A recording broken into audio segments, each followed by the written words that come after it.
documental del Villegas, que voy a iniciar haciendo lo que se me olvidó hacer, me parece, el fin de semana, y es mostrarles los libros que están a su disposición en mi librería, elvillegas.cl/tienda. Uno es OVNI, nos van quedando muchos ya, y el otro es Identidad Animal, de Francisco Saldívar, un libro sumamente interesante que todo estudiante de historia, de lingüística, de antropología, de sociología, de ciencias políticas debiera conocer, o cualquier persona culta que desea interiorizarse acerca de la relación entre el lenguaje y la suerte de las personas y de los colectivos.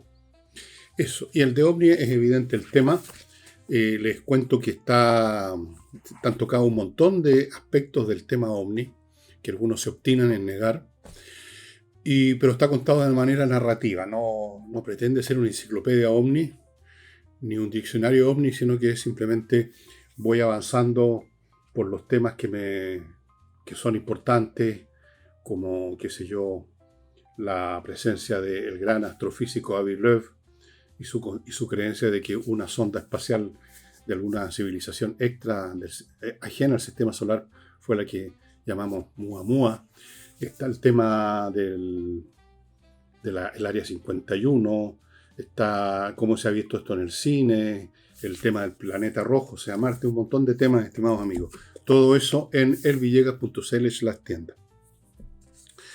Bueno, evidentemente el tema mundial ya no es internacional, todo es mundial, todo es local, todo es de todos.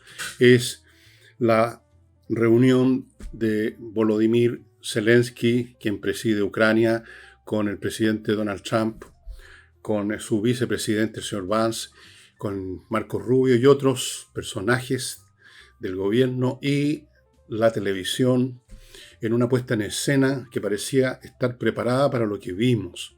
Vimos un espectáculo que solo encuentra algún paralelo en lo que hizo Adolf Hitler en los años 30 con personeros del gobierno austríaco, del gobierno checo, del gobierno polaco, a quienes también matoneó, maltrató, gritoneó, para salir con la suya, para imponer su voluntad, para imponer su furor, para imponer sus planes.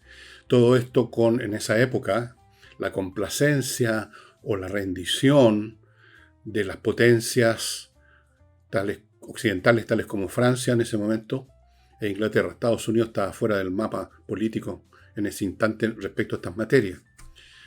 Ahora no hemos visto complacencia, hemos visto una reacción contraria, pero bueno, ya vamos a entrar a eso. Primero voy a estudiar el evento mismo y luego vamos a ir viendo las consecuencias que se están empezando a ver. Por supuesto van a haber muchas más. Estamos recién en esto, empezando. No es posible adivinar, uno puede tratar, pero cuáles van a ser las consecuencias a mediano y largo plazo de lo que ocurrió.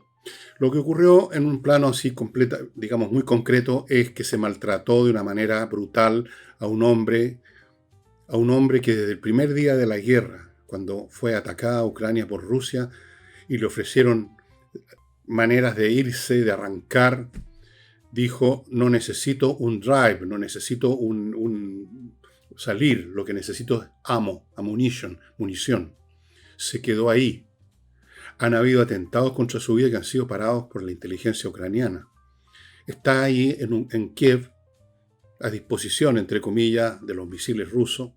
Es un hombre valiente, un hombre que ha encarado a una superpotencia, que ha estado ahí en primera línea, que va a las trincheras. Y a ese hombre, valeroso, vienen estos dos fulanos, Trump y Vance, a matonearlo, a maltratarlo, a gritonearlo. Es cuestión de ver el video. Esto no son opiniones mías. Todo el mundo lo ha visto así porque es lo que ocurrió. Si ustedes examinan cuadro a cuadro, por así decirlo, el video de esta cuestión, se van a dar cuenta que no lo dejaban hablar, lo tergiversaban. Por ejemplo, en un momento dado está explicando Zelensky, tratando de hablar en medio de la gritadera, que las gestiones diplomáticas que habían arbolado Vance en algún momento con Rusia no han servido, como lo demuestran los hechos, porque se ha pasado por el forro de los pantalones todos los tratados. Entonces, eso inmediatamente lo interpretan como un insulto, como una falta de respeto. como una falta de respeto a Estados Unidos. ¿Qué tenía que ver? Es decir, una manera de, no de razonar o de discutir, sino que de matonear, de mentir, de tergiversar, de acallar. Brutal. Luego lo echaron, literalmente lo echaron.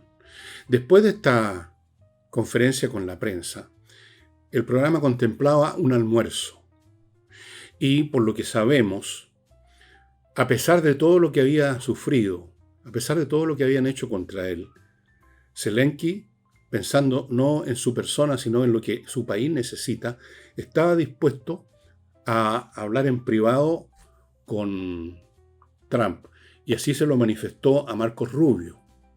Esta es la información que le dieron a Jaime Bailey. Yo la estoy, digamos, repitiendo porque vi lo que contó Jaime Bailey. Yo creo que es cierto lo que él dice, que no está inventando nada. Y le dijeron, no, váyase. No hay almuerzo con usted. Se quedaron los otros a almorzar. Donald Trump y su séquito de lambeculos, porque eso es lo que son. Y se tuvo que mandar cambiar. Ustedes han visto los videos cómo sale de la Casa Blanca. Estaba dispuesto a pesar de todo, porque tiene en mente primero que nada el interés de su país, cosa que muy pocos políticos lo hacen. Aquí en Chile hemos visto ya innumerables veces cómo ponen primero el interés de sus partidos, de sus personas, de sus elecciones, el país, que se lo meten por donde usted sabe. Hablan del país, pero no lo toman en cuenta cuando llega el momento de las decisiones. Zelensky estaba dispuesto a seguir siendo humillado quizá en el almuerzo. Quizá le iban a tirar un huevo frito en la cabeza, pero estaba dispuesto. No, lo echaron, literalmente lo echaron. Nunca se había visto una cosa igual, a menos que nos remontemos con la máquina del tiempo a la Cancillería de Hitler.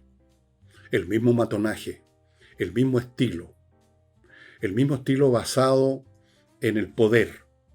Hitler tenía poder, o creían que tenía más poder del que él realmente tenía. Y Trump tiene poder, eso no es una cuestión de creencia, es una cuestión de hecho, poder militar. Lo echaron de la Casa Blanca.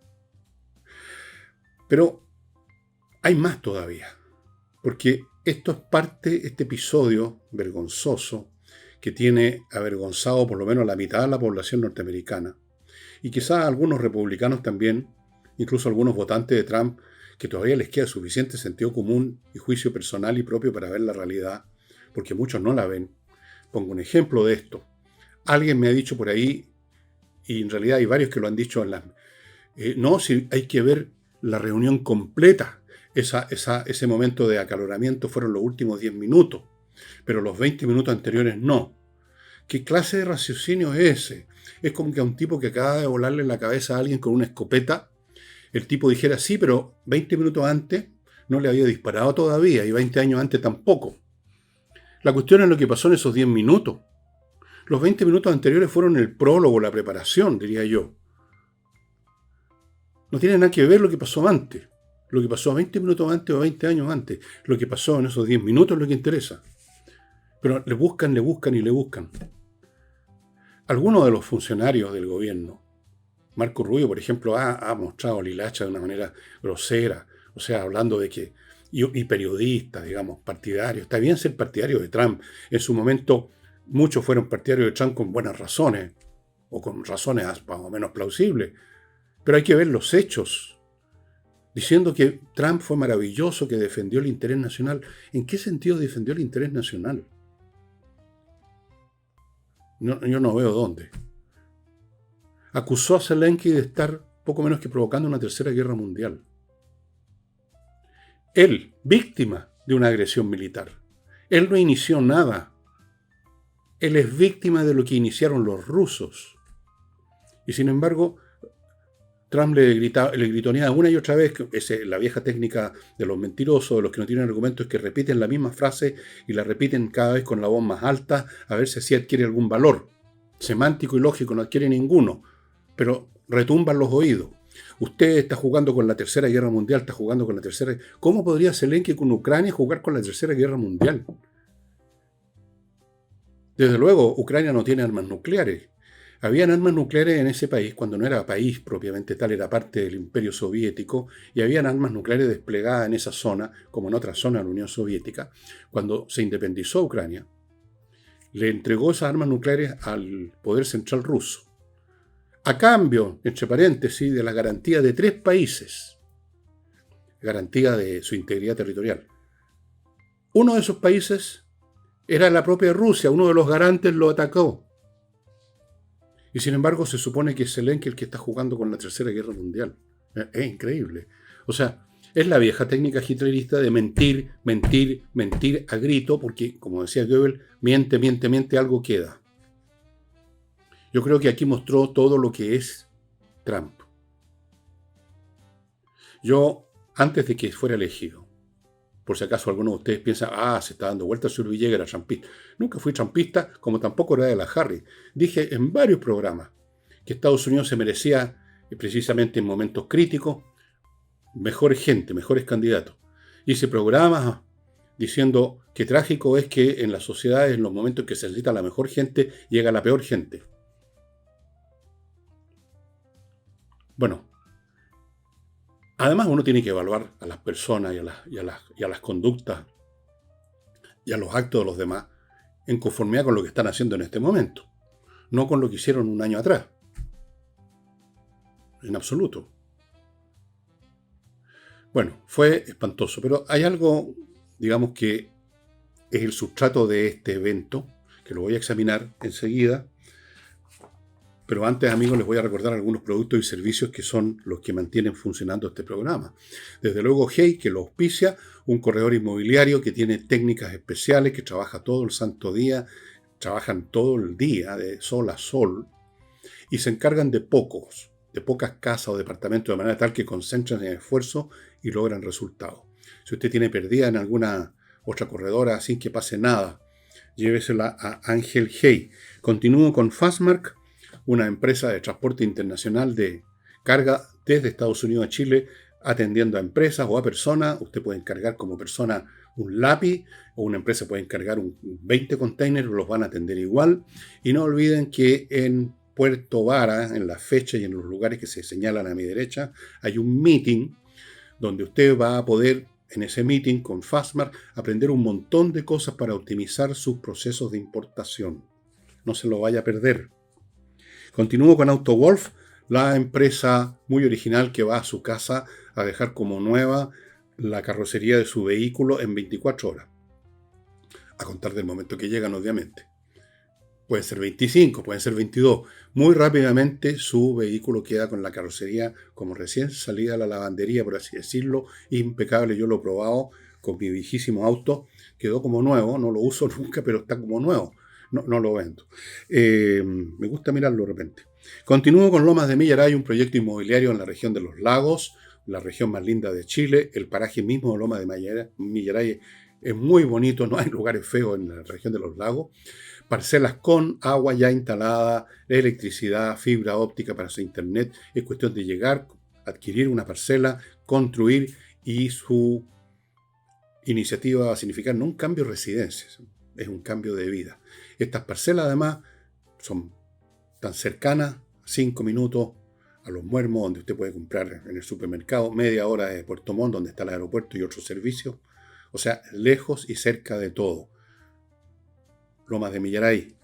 Sigo con KM Millas, la empresa que le compra las millas que usted ha acumulado en su vuelo y que no va a usar, y que en cualquier momento las empresas se las borran y usted se queda sin nada. Vaya a KM Millas y convierta esas millas que no va a usar en dinero contante y sonante. Pagan bien. Lo he verificado, no personalmente, una de mis hijas. Y continúo. Lo que pasó en esta reunión en la oficina oval de la Casa Blanca es un episodio más de un proceso en virtud del cual Trump se está alineando con las dictaduras del mundo. Se está alineando con Putin, Rusia. Se está, yo diría, alineando con Norcorea y con China.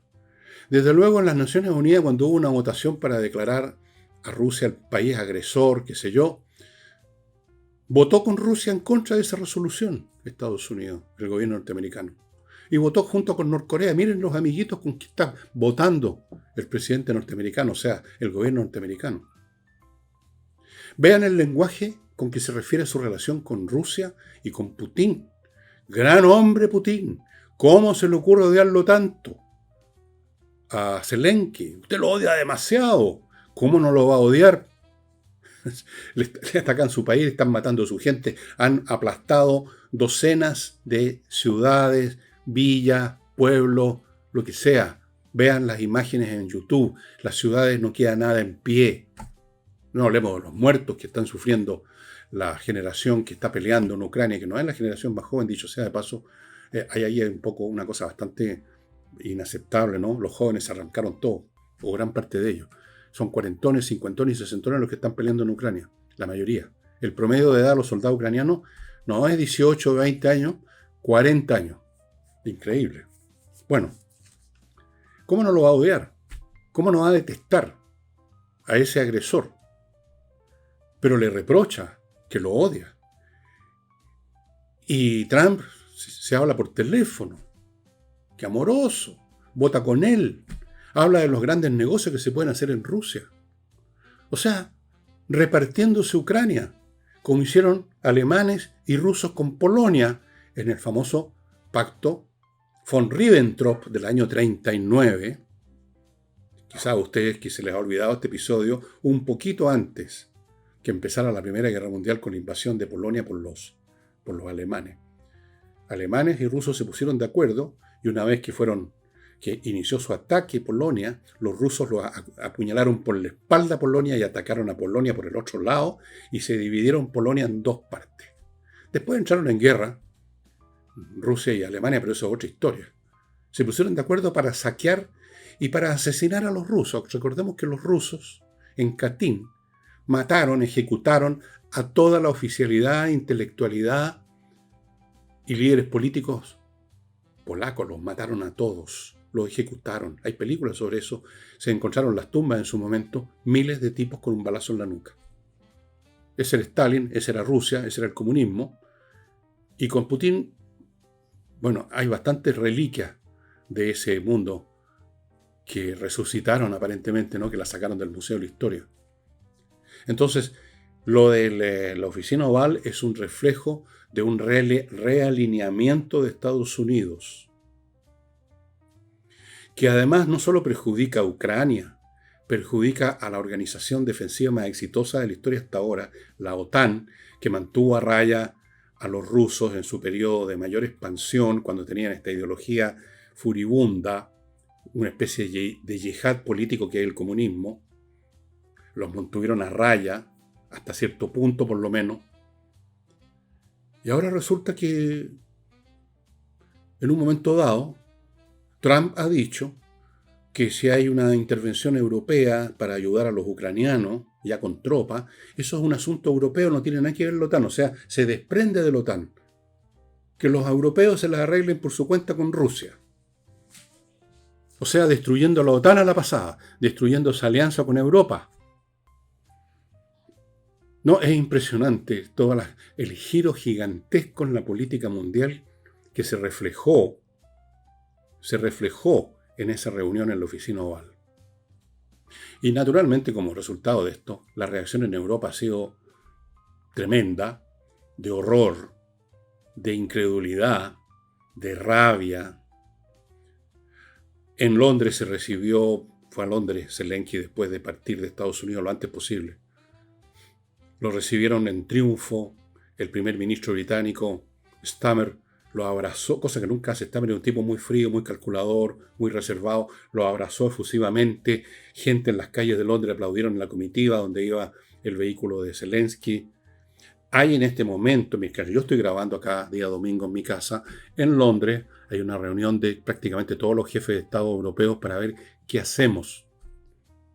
Pero ahí está el problema. ¿Qué puede hacer Europa? ¿Qué se atreve a hacer Europa? Y si se atreve, ¿cuánto puede hacer Europa? Europa militarmente, sumando todos sus ejércitos, todos sus recursos, es un pigmeo al lado de Estados Unidos. Sí, hay países con armas nucleares. Inglaterra y Francia tienen armas nucleares, sumando el arsenal de los dos, son como alrededor de 500 bombas atómicas.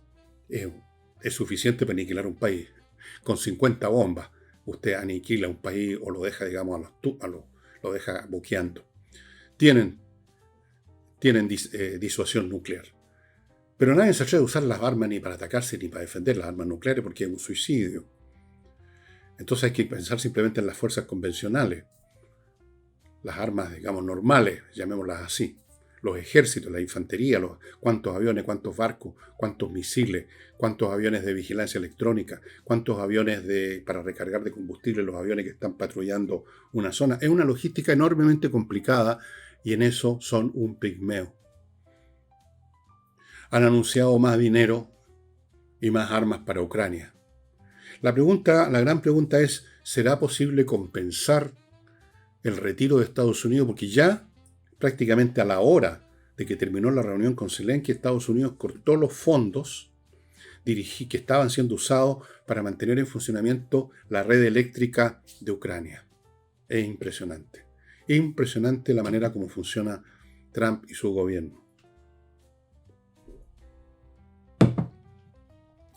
Les digo más.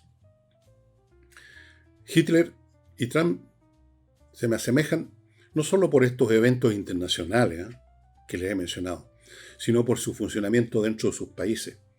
Si ustedes examinan la historia de la llegada de Hitler al poder el año 34 como canciller, se van a dar cuenta de la velocidad con que neutralizó con el Reichstag, que era el parlamento alemán, neutralizó a las policías, las hizo suyas, se apoderó de todo el aparato institucional alemán y neutralizó, liquidó a los opositores que, muertos de miedo ante este hombre repleto de fuerza de voluntad y con sus pandillas callejeras, las SA, controlaban la situación. Entonces, muy rápido llegó a controlar todo. Y uno ve a Trump ahora, que ya muy rápido controló completamente al Partido Republicano. El Partido Republicano ya no tiene ninguna autonomía política. Evidentemente que un partido del presidente siempre está cercano al presidente, pero también hay grados de libertad, hay grados de autonomía, hay líderes que pueden estar en contra. Los tiene completamente acobardados, los tiene de rodillas. Está llevando a cabo una purga en el Pentágono, eliminando a todos los generales y otros oficiales de importancia que no estuviesen de acuerdo a lo que él debe haber estado investigando con su gente hace tiempo, que no están con él. Entonces va a convertir el Pentágono en un instrumento de su política de una manera como nunca antes había ocurrido. Está haciéndolo todo para controlar las distintas palancas del poder en Estados Unidos. Yo no sé si se va a repetir la historia igual, yo creo que no. Las circunstancias son distintas. Hay similitudes, sí, que son alarmantes. Y la reacción de esa mitad de Estados Unidos que no ha sido hipnotizada por Trump es de horror. Yo he estado viendo ayer, toda la tarde, y un poco ahora en la mañana, antes de grabar este programa, reacciones de historiadores, de comentaristas. Bueno, ustedes dirán, bueno, siempre fueron contrarios a Trump. Muchos de ellos, efectivamente. Pero aquí no se trata si uno fue antes contrario o partidario. Se trata del valor de los argumentos que dan ahora en relación a los hechos de ahora. Da lo mismo quien da el argumento. 2 más 2 es 4, no importa quién lo diga. Y la reacción de mucha gente en la calle es de horror, de la sensación de que el país está más dividido que nunca, que ya no hay puentes que puedan, digamos, cruzarse entre un bando y otro, que simplemente aquellos que avivan a Trump, a pesar de este cambio increíble de política internacional que deshace una política norteamericana que se remonta al final de la Segunda Guerra Mundial. A pesar de eso, el bando de Trump lo apoya y lo sigue apoyando. O sea, se pusieron ya en una posición emocional, partisana, fanática, similar a lo que pasó en Alemania con Hitler también. Perdónenme, pero aquí hay otra similitud. Los alemanes que salían con antorchas a desfilar por Hitler Ustedes pueden ver las fotos, las imágenes, los videos de la gente con los ojos desorbitados, llenos de esa histeria, de esa febrilidad con que el feligrés adora a su ídolo. Con esa gente, los que no eran partidarios de Hitler, ya no se podía, digamos, entrar en contacto. No era posible. Y el país entero fue arrastrado a la destrucción, a la aniquilación. Porque Alemania fue aniquilada finalmente. Después, al final de la Segunda Guerra Mundial, no quedó títere con cabeza en Alemania. Entonces uno siente en estas personas críticas, que ya van más allá de la crítica, ya se sienten parte de un mundo dividido, que no tiene contacto, quizás con el vecino, quizás con un pariente. Se han dividido las aguas de una manera, yo diría, total, y yo no veo para dónde va a ir Estados Unidos con esto. Bueno, si seguimos con las semejanzas con el pasado, no le fue muy bien a aquellos occidentales que negociaron con el dictador de esa época. No le fue muy bien a Francia, que digamos, y tampoco a Inglaterra, aunque se salvó de la invasión, se podría decir, ganó la guerra, aunque en realidad la ganó Estados Unidos y Rusia. Pero podían perfectamente, si no hubiera sido porque eran una isla, los habrían invadido y los habrían aplastado, como cucaracha, como aplastaron a Francia. Francia, algunos imbéciles creen que Francia no luchó. No, luchó. Murieron más de 100.000 soldados franceses en un mes. Es harto. 100.000. Pelearon. Pero obviamente que no pudieron contra la máquina militar alemana. Y fueron aplastados. Y estuvieron bajo el dominio alemán hasta el año 44. Hasta finales del 44. Hasta mediados del 44. ¿Cuánto duran las treguas y los abrazos y las negociaciones con los dictadores? Ahí hay otra semejanza. ¿Cuánto duró la paz que consiguieron a costa de Checoslovaquia el año 38, Daladier y Chamberlain con Hitler? Duró menos de un año. En septiembre, el 1 de septiembre de 1939, Alemania invade Polonia y ahí los franceses y los ingleses ya no les queda otro remedio que declarar la guerra a Alemania. Pero después no hicieron nada. Le declararon la guerra y estuvieron meses sin hacer nada. A ver si las cosas se tranquilizaban por sí mismos. No se puede entrar en tratativas con un cocodrilo tirándole una bandeja con carne molida. Se los va a comer igual. Bueno, falta mucho por delante, vamos a ver qué pasa. El último capítulo que estoy viendo en este momento, pero quizás mañana va a haber uno distinto, es que es tan débil Europa, más que materialmente, incluso diría yo moralmente, que son buenos para reunirse y hacer discursos, pero en los hechos han arrastrado un poco las patas. Ahora están hablando de duplicar el apoyo financiero, entregar más armas, pero siempre llegan atrasados y llegan con una cantidad insuficiente. En fin, vamos a ver. Pero son tan débiles que ya hoy, domingo que estoy grabando, y creo que ya ayer, sábado, para mí, el jefe de la OTAN, el hombre que dirige la OTAN ahora, no me acuerdo cuál es el título, si el director, el presidente de la OTAN, no sé, le está pidiendo a Zelensky que repare su relación con Trump. Y Meloni, la primera ministra de Italia, está hablando de que hay que reunirse con Estados Unidos. En otras palabras, que hay que tragarse las humillaciones, los desdenes y los vaivenes de Trump, porque sienten que sin Estados Unidos no tienen futuro militar, y Rusia, yo creo que están equivocados. Rusia está al borde del hundimiento, pero ha logrado proyectar esta imagen. Ahora, esto valida una hipótesis que yo planteé aquí en este programa hace unos días atrás. Y es una hipótesis que, si es la verdadera, sería la única explicación que podría ofrecer un salvataje a la postura de Trump, a lo que ha hecho en estos días. Y es la siguiente: la hipótesis de que precisamente no porque Rusia está ganando la guerra contra Ucrania, como creen aquí algunos, por ejemplo en Chile, que Rusia está ganando. No está ganando. Está sufriendo brutales bajas y todo lo demás. Y su economía está en ruina. Pero precisamente por eso, tal vez, Trump y su gente, el gobierno norteamericano, tiene la información de que los rusos, precisamente porque están caput, desesperados, están con el dedo cerca del botón nuclear. Y entonces Trump, estoy aquí haciendo especulaciones, habría dicho, voy a hacer algo espantoso, voy a llamar por teléfono a Putin, voy a tratar de aguanarme con él, voy a hablar de negocios conjuntos, voy a basurear a Zelensky y voy a hacer todo eso porque la alternativa es 1.000.000 de veces peor, una guerra nuclear. ¿Será ese el caso? Bueno, podría ser. Y entonces ahí, si ese es el caso y se llega a saber algún día, entonces miren ustedes cómo es la historia, se va todo a invertir en decir, Trump fue un héroe porque estuvo dispuesto a ser considerado un canalla, un matón, un gángster político, porque él estaba viendo un fin superior que era impedir una guerra nuclear. Y yo creo que este argumento en algún momento, creo que ya lo están usando.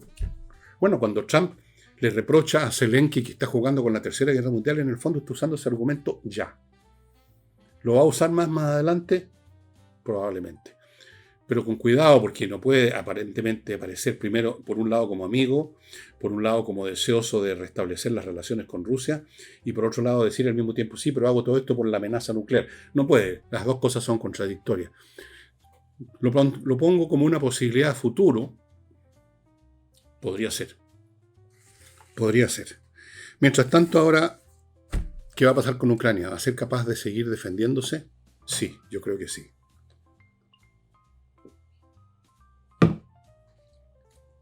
En este mismo par de días de fin de semana, en que ocurrió todo esto en la Casa Blanca, distintas unidades del ejército ucraniano han llevado a cabo contraataques en lugares que los rusos creían que ya se habían conquistado y los han sacado a patar la raja.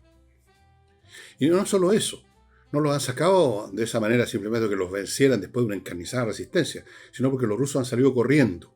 Hay una desmoralización que se ha generalizado más y más en el ejército ruso, porque los soldados que están ahí, mal alimentados, mal apertrechados, algunos con muletas los mandan de vuelta al campo de batalla. Han empezado a transportar alimentos y municiones en burro, porque ya se les acabaron los vehículos. Estaban usando incluso vehículos particulares. Yo he visto ladas avanzando por el campo de batalla así, antes de que les llegara un dron y los pulverizara.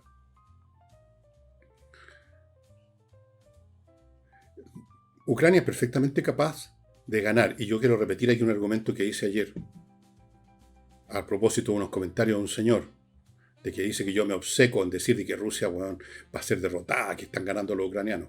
Y expliqué claramente que las guerras se ganan cuando se obtienen los objetivos políticos, no simplemente por los metros cuadrados conquistados, que además han sido muy pocos, si comparamos con los que ya había conquistado antes con sus marionetas políticas de ucraniana, en el Donbass, en la región de Luhansk, en la región de Zaporizhia.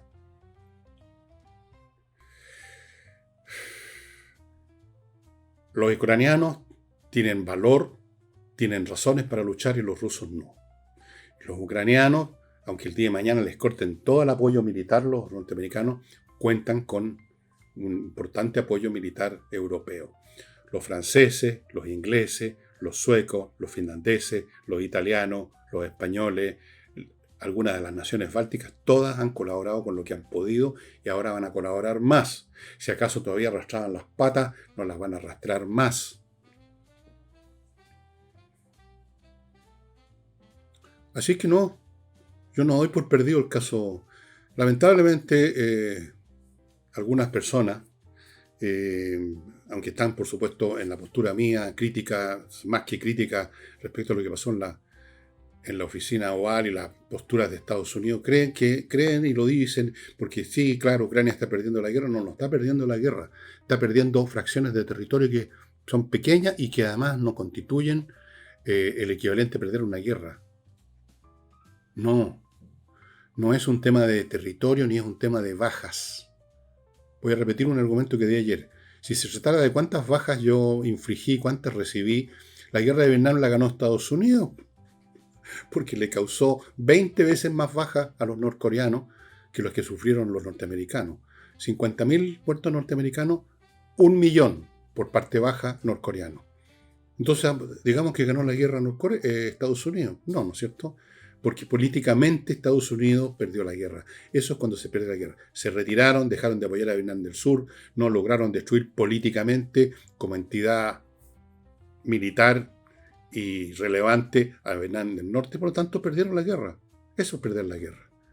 Y Rusia quería destruir Ucrania y no lo está logrando. Eso es perder la guerra.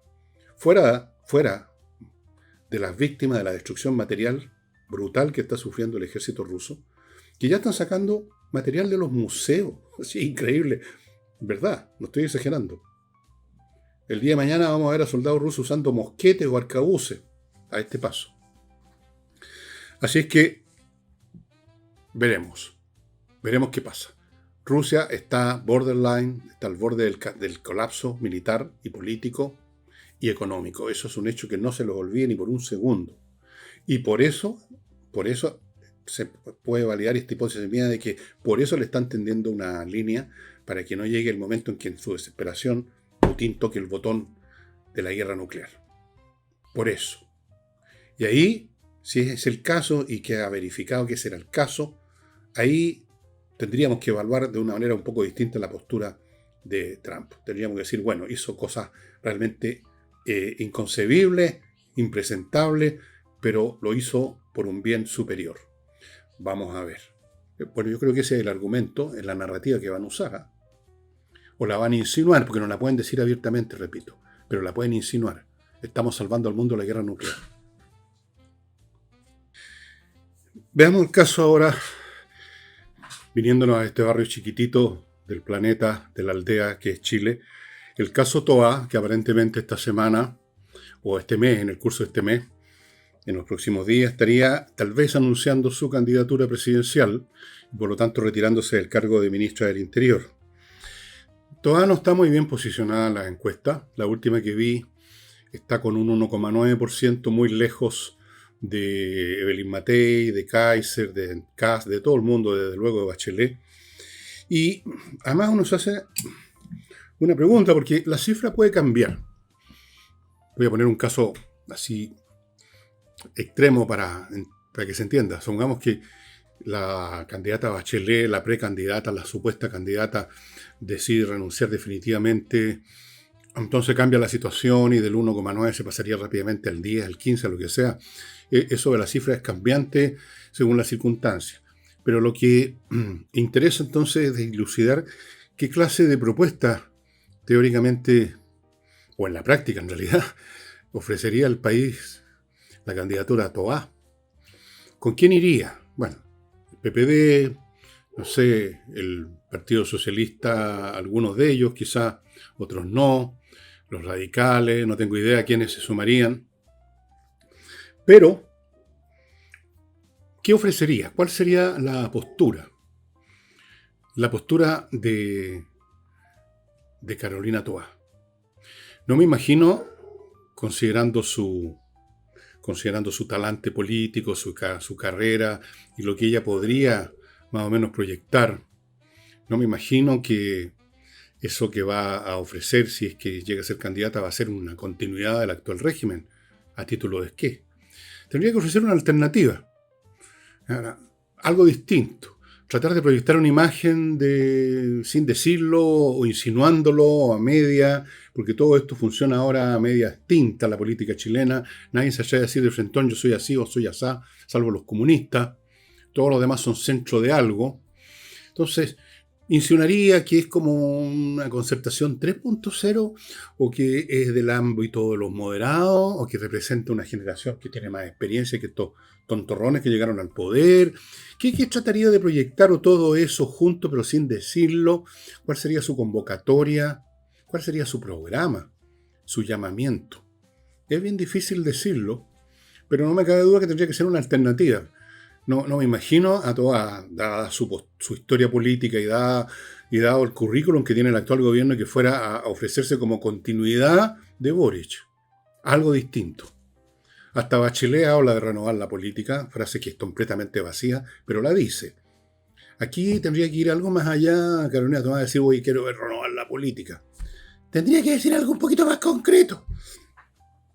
No sé qué. Además, no me han contratado de asesor teórico, político y comunicacional de nadie, así que no doy más cosas gratis. Pero eso. Y otra, no es novedad. Johannes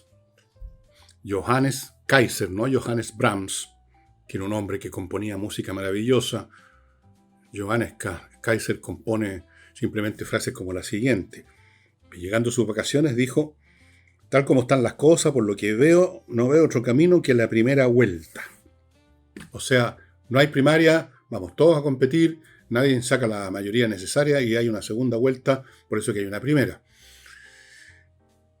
Este sería, estimado Kaiser, el camino a la victoria de la oposición, del oficialismo. Claro, si van 3, 4 candidatos, y por lo tanto la oposición va dividida en 2 o 3 partes, Kast, usted, Kaiser, Evelyn Matei, van divididos en 3, está claro. La oposición, el oficialismo va a ir unido alrededor de alguna figura, probablemente Bachelet, quién sabe, una de esas podría ser la Toa también, no tengo idea. Pero van a ir unidos, no se van a dividir, porque para ellos les va la vida para ellos es la política, viven de la política, por la política, para la política. O, con suerte, gana uno de los candidatos de la oposición, pero gana por un margen pequeño por necesidad matemática. Si está dividido en 3 partes, tendrá que llegar con una votación pequeña, ganaría por poco, vamos a suponer que le ganara a Bachelet o a la Toa, y eso significaría que el gobierno de oposición, que ya se convertiría en oficialismo, partiría cojo, partiría débil, partiría con una ventaja muy pequeña que envalentonaría al actual oficialismo y en ese momento oposición a volver a las andadas, a volver al octubre del 19, a volver a eso que llaman movilizaciones, que ya sabemos en qué consisten, a la amenaza, a la violencia en las calles, los incendios, los saqueos. Sacan a su gente, el lumpen. Esa es su base social, el lumpen. ¿No es cierto? Los delincuentes, los cabritos tontos que los suman a cualquier cosa donde haya chacota, hueveo y protagonismo y vamos a romper cosas. Se sentirían más envalentonados y empoderados de cómo se sintieron cuando empezó el gobierno de Piñera y no quisieron asistir a las mesas a las que la invitó Piñera, más envalentonados o casi tan envalentonados como se sentían después de eso que llamaron las movilizaciones, el estallido social, se sentirían listos para reestrenar el espectáculo que ya conocemos. Y un gobierno debilitado porque ha llegado con una mayoría pequeña, ha llegado por un margen, se siente ellos mismos, incluso aunque no pase nada, se sienten débiles para tomar las medidas necesarias, se sienten frágiles. Ese es el resultado que nos conduce el camino que usted ve, señor Kaiser. O la derrota o una victoria pírrica, una victoria que sería casi una derrota. Pero no hay caso. No tienen remedio nuestra gente. Mire, Kaiser, uno entiende que usted quiere hacer su propia carrera y potenciar su propia manera de ver el país, que tiene bastantes seguidores, ya han ido aumentando. Tampoco nadie le está pidiendo que le lleve su candidatura en bandeja de plata a rendírsela a Evelyn Matei. No, lo único que se le pide es que acepte las primarias porque eso facilita las cosas. Deje, usted que cree en la democracia, está luchando contra el comunismo por la democracia, bueno, deje que la gente vea a cuál de los nombres que hay en este momento prefiere para encabezar un proceso de reconstrucción de este país, porque va a haber que reconstruirlo. Que la gente elija. Y una vez lo eligen a usted, pues, si usted ha estado subiendo las encuestas, usted ha estado creciendo. Evelyn Matei a veces sube un poquito, a veces baja un poquito, más o menos se ha mantenido. Usted ha ido subiendo. Usted representa una fuerza para el futuro. No necesita tratar de ganar ahora, hacia como dé lugar. Y puede que ganara en unas primarias, ¿por qué no? Usted se va a seguir fortaleciendo con su movimiento, pase lo que pase. Y yo creo que se fortalece más si el día de mañana hay una primaria, por ejemplo, y gana Evelyn Matei, no usted llega segundo, vamos a suponer. Usted, en el momento en que dice, ok, Evelyn Matei es la persona que escogió el pueblo para reconstruir este país y nosotros, por lo tanto, a pesar de nuestras diferencias, nos plegamos, trataremos, por supuesto, de conversar el programa, no de imponer, pero de poner sobre la mesa nuestros puntos de vista, eso no lo va a debilitar, lo va a fortalecer mucho más. Eso es así como se construye el futuro de un político de verdad. No tratando de ganar a la primera, tratando de ganar al tiro las bolitas, no. Y lo mismo vale para Evelyn Matei, pero la Evelyn Matei está pidiendo primaria, no está cayendo en esto de vamos nomás a la primera vuelta. No se puede jugar con el futuro de este país. Y esto es un juego. Peor que un juego, es una ruleta rusa. Hay una bala en la recámara que se llama Michelle Bachelet. Si percuta y justo está la recámara frente al percutor, nos vamos jodidos a otro turno de estos genios resplandecientes que llegaron a la moneda. Porque se repetiría en el plato todo. Se repetiría el plato de Bachelet, se repetiría el plato toda esta gente, toda esta generación. Así que, bueno, vea usted lo que hace. Yo le digo lo que creo. Usted verá. Y verán así sus feligreses. Si yo estoy, como dicen algunos porfiados, que yo estoy obcecadamente pidiendo que voten por Evelyn Matei. ¿Hasta cuándo, señor Villegas, apoya a Evelyn Matei? Cuando he dicho 1.000.000 de veces que yo apoyo al que tenga más posibilidades, sea quien sea. Si es Kaiser, yo voto por Kaiser. Si es Kast, voto por Kast. Si es el Tony Caluga, voto por el Tony Caluga. Eso es. Bien. Permítanme, estimados amigos, recordarles a las personas que tienen defectos físicos que quieren eliminar y no los pueden eliminar bajando de peso, al contrario, a veces se notan más la celulitis, por ejemplo. El método EVE, traído de Corea del Sur, con los aparatos, con las metodologías, para terminar con esas imperfecciones. Para eso tienen 2 locales, uno en Vitacura, otro en Concón, y se comunican entre sí. Usted puede partir en uno y seguir en el otro y después volver al primero y darse todas las vueltas que quiera. Su proceso personal va a seguir perfectamente con una continuidad. Métodoev.cl, entre al sitio y vea los detalles.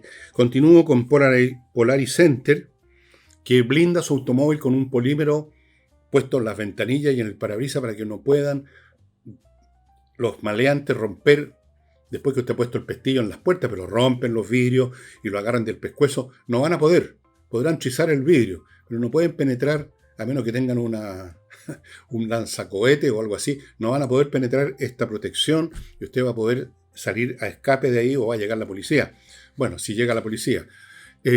Polaricenter, amigo, tiene otros productos además para proteger su automóvil que yo lo invito a que las vea en su sitio polaricenter.cl.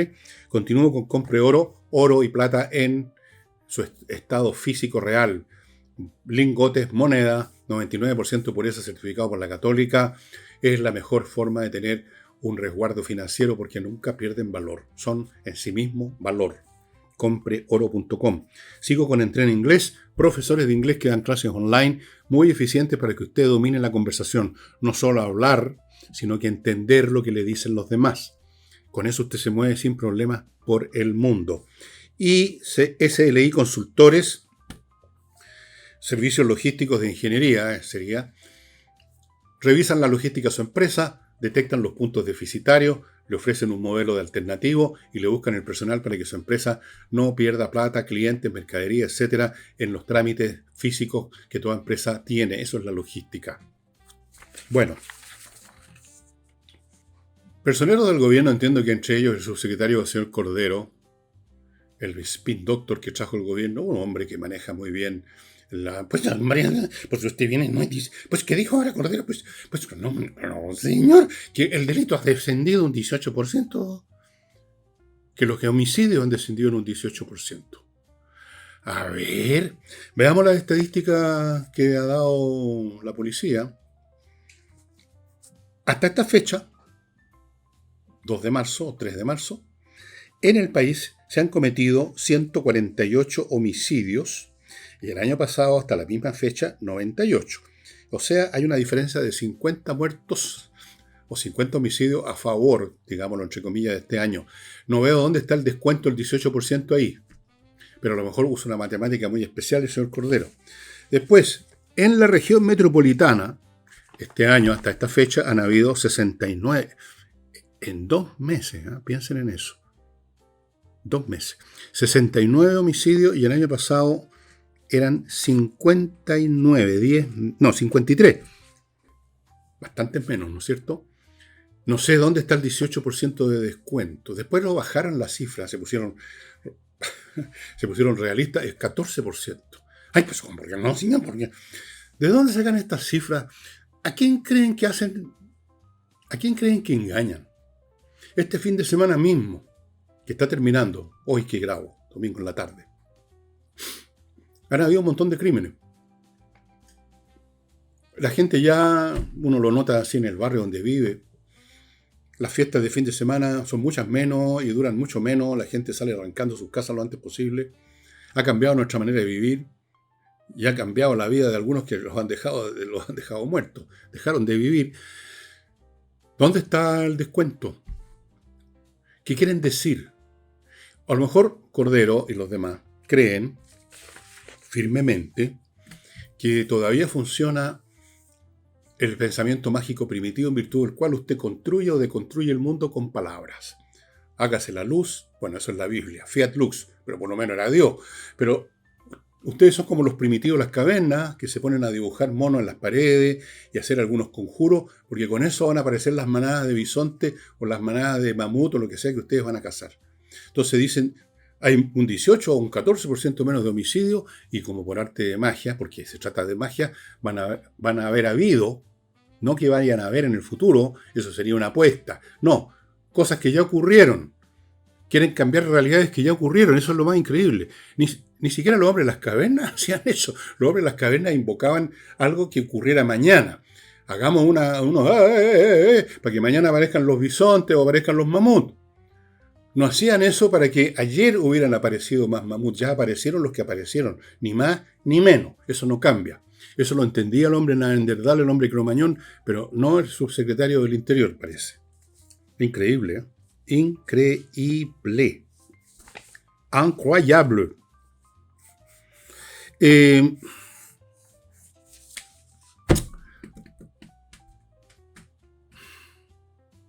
Permítanme, amigos míos, hermanos en Cristo, contarles de un nuevo auspiciador que tenemos. Ideal para quienes quieren invertir y no quieren invertir en Chile. ¿Por qué será, no? Entonces están pensando, ¿dónde invierto? Bueno, aquí tienen una opción fantástica. María y Movéis es la empresa. Está en Instagram, la dirección, el signo de Instagram. María y Movéis Floripá. Le maneja inversiones en bienes inmobiliarios en ¿cómo se llama? Florianópolis, en una ciudad al sur de Brasil, muy exitosa. Hay un boom de la construcción, mucha actividad. Usted compra un departamento y la renta que le da es fantástica. Usted, digamos, en unos 2, 3, 4 años ya está recuperando el capital. Es una oportunidad de negocio salvaje. Hay un boom de la construcción, de los arriendos, de la inversión en Florianópolis y esta gente de María y Movéis les hace todo. Les maneja todo, hasta los reciben en el aeropuerto. Cuando ustedes vayan para allá a ver lo que compraron o lo que van a comprar, los reciben, los llevan, hacen todo, manejan todo. Y no tienen que pagarles comisión, porque en Brasil la comisión al que hace la operación, al corredor, la paga el vendedor, no el comprador. Usted va a comprar, para invertir, va a comprar un departamento, una casa en Florianópolis. Usted no paga un peso. O sea, la están dando, amigo. Esta es la oportunidad de invertir y sacar una renta. En un momento dado, la rentabilidad del capital en Florianópolis, en bienes inmobiliarios, era del 40%. Salvaje. O sea, usted recupera el dinero. ¿Qué mejor inversión que una renta de 15, 20, 30% al año? La están dando, amigo. Florianópolis con María y Movéis. Ahí está la dirección. Continúo con Urantiacos, creadores de software para empresas, para grandes corporaciones, a la medida para que usted no tenga ningún problema y todo funcione perfectamente, como está ocurriendo con las grandes universidades, entre ellas la Católica, que se pusieron en manos de Urantiacos. Continúo con el arquitecto Diego Sándor, que los está esperando en la región de los lagos para construirle la casa de sus sueños. Diseños espectaculares, como ustedes ven en las fotos. Ya les voy a conseguir otras fotos. Y él se dedica además a construir con los viejos de la construcción. Todo queda impecable, amigo, realmente espectacular. Yo conozco todo lo que ha construido y todo lo que ha construido es hermoso, está bien diseñado, está inteligentemente pensado para que cambiar su modo de vida completamente. Diego Sándor. Sigo con Patricia Stocker, profesionales que van a registrar su marca comercial en Chile y en el extranjero para que no tenga problemas que suelen ocurrir cuando uno no registra la marca. Y termino con airmagic-chile.com, una empresa europea recién instalada en Chile que se dedica al tema de la climatización de recintos fabriles, o sea, ahí donde hay máquinas y operarios y por lo tanto hay calor, se empieza a juntar calor y resulta, muchos no lo saben, que hay una disposición legal en virtud de la cual usted no puede sobrepasar ciertos límites. Cuando se sobrepasa, caen como un enjambre los inspectores, como le ha pasado a muchas empresas que no sabían esto, o que creyeron, si no nos pasa nada. La típica, si no nos pasa nada. Les pasó así de grande las multas. Mal clima laboral, accidentes del trabajo por la incomodidad. Elimine todo eso con los sistemas de climatización de última generación de airmagic-chile.com. Equipos con ahorro de hasta un 70-80% de energía eléctrica. ¿Qué está esperando? ¿Un accidente? ¿Una multa? ¿Para qué? ¿Para qué, estimados amigos? Bueno, el panorama político entonces está todavía muy líquido, muy coloidal, se puede mover para cualquier lado. Yo en algún momento escuché el rumor, pero era un rumor nada más, de que había renunciado su candidatura a Michelle Bachelet. A mí me parecía muy raro, verifiqué que no, si se hubiera renunciado estarían vociferando todos los medios, no ha ocurrido tal cosa. No veo por qué habría de renunciar. Podría ocurrir que dispara que por ahí no va la cosa, que va a haber una derrota, qué sé yo, no sé. Luego está el tema de Carolina Toá, que está baja en las encuestas, pero en una de esas, si se dan ciertas circunstancias, podría subir. Y para muchos chilenos que no son de oposición, pero tampoco son oficialistas, esos chilenos no son muchos, pero hay, que se mueven en la indecisión, en la indefinición, en esas zonas grises, ni chicha ni limoná, este no me gusta, pero este tampoco, ¿qué voy a hacer? Y aparece Carolina Toá con un discurso más o menos que huela a concertacionismo, versión 2025, que huela a moderación, a que nosotros somos los viejos experimentados, sí, no lo digo derechamente, pero en realidad somos mucho más inteligentes que estos idiotas. Bueno, todo eso estaría ahí como presente y no presente, porque hoy día, repito, no se puede hacer la política de frentón. No podría Carolina Toá decir, vamos a reemplazar a todos estos taraditos que llegaron al poder, a todas las reparticiones públicas. Además, la pregunta sería, ¿con quién? ¿Con quién lo va a reemplazar? ¿Con quién? Bueno, es complicado. Y luego tenemos el tema de la oposición, que ya lo vimos, que está dividida. Cuando abren la boca en Chile Vamos, normalmente es para atacar a los republicanos o para atacar a Kaiser. Qué inteligentes son, ¿eh? Son realmente de un CI, pero salvaje. No, pues, amigos. Piensen primero en el país. Segundo, piensen en el país. Y tercero, piensen en Chile. ¿Qué les parece? Métanse sus ambiciones personales donde les quepa. En el bolsillo me refiero, por supuesto. Este es un programa decente. Olvídense. Fuera de eso, hay una cosa que se llama el egoísmo inteligente. Significa, ok, yo estoy interesado en mi carrera, en mi cuestión, pero ahora pensemos cuál es el mejor camino. ¿Es el mejor camino apareciendo como el tipo o la tipa que produjo una división que permitió al oficialismo ganar de nuevo y llevar este país al desastre? ¿O va usted a representar el papel del hombre o la mujer magnánimo que se presta a tener que entrar en transacciones con gente que quizá a usted no le gusta nada, pero no tiene otra alternativa, y la gente se da cuenta que usted lo está haciendo, y entonces esa sí que es una carrera política que va a dar fruto, que va a tener futuro. Lo otro, pan pa' hoy, hambre pa' mañana, como decía mi abuela. Bueno, amigos, antes de irme les quiero recomendar un libro que se los mostré hace tiempo y se los muestro de nuevo, porque lo más entretenido que hay, Vida de los Romanos, que está en Amazon, es la historia de Roma desde el principio, desde la República, cuando echaron abajo a los reyes, hasta el final del imperio, pero contada a través de la vida de personas que vivieron en esos momentos, que a veces escribieron memorias o alguna cosa, o que se sabe de ellos, y a través de esas personas, de esas vidas particulares, vamos avanzando por la historia de Roma. ¿Qué personajes? Bueno, montones, pues, oigan. Fíjense, aquí les voy a leer algunos nomás. Gente que ustedes ni conocen. Lucrecia, Bruto, Cornelia, Sila, un personaje ya ese conocido. Aquí aparecen Julio César, Augusto, Livio, Eumaquia. ¿Quién era esta Eumaquia? La primera dama de Pompeyo. Pompeyo, Virgilio, un poeta. Personajes altos y bajos, emperadores o comunes y corrientes, artistas, oradores, filósofos, políticos, soldados. Un soldado escribiendo una carta desde un cuartel en Britania a su señora, y que se han encontrado. Y todo esto con ilustraciones muy bonitas, en blanco y negro, otras en color, un libro bien hecho, papel couché pesado, y está como a $30. Están botados, o sea, pongámosle 25 lucas, un libro fantástico donde usted va a aprender de historia de Roma, y la va a aprender a través de estas vidas llenas de colorido de individuos de carne y hueso, que ahora son ceniza, es cierto, porque ese es el destino que nos espera a todos. Yo también me voy a convertir en ceniza, usted también se va a convertir en ceniza.